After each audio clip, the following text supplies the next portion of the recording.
बजैया सातो सुर के रचैया, हंस पे सवार होके आजा मोरी मैया। विनती हजार करतानी सुनी है मैया शारदा भवानी।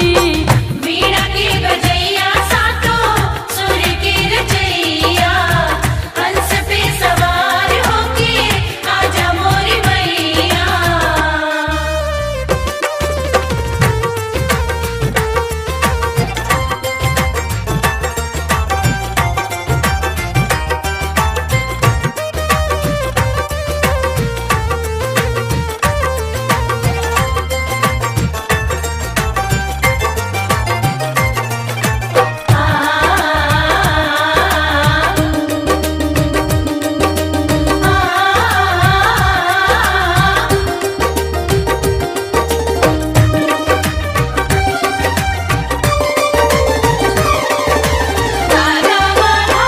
जेकरा पमाई राउर कृपा हो जाला, गुणी और ज्ञानी बनी जग में पुजाला।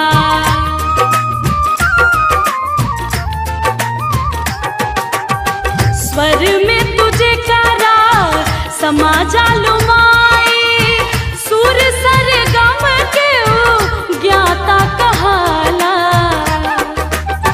मूर्खो भी बन जाला ज्ञानी सुनी है मैया शारदा भवानी।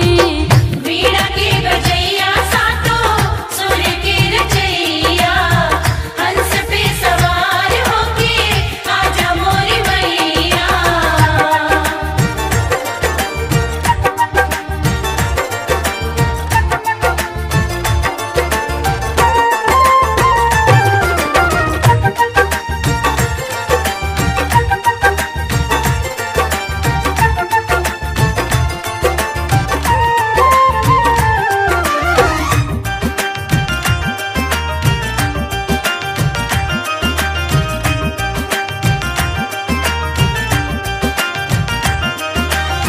सूर्यदास कालिदास के कवि बनैलू, वाल्मीकि जी से तू रामायण लिखवैलू।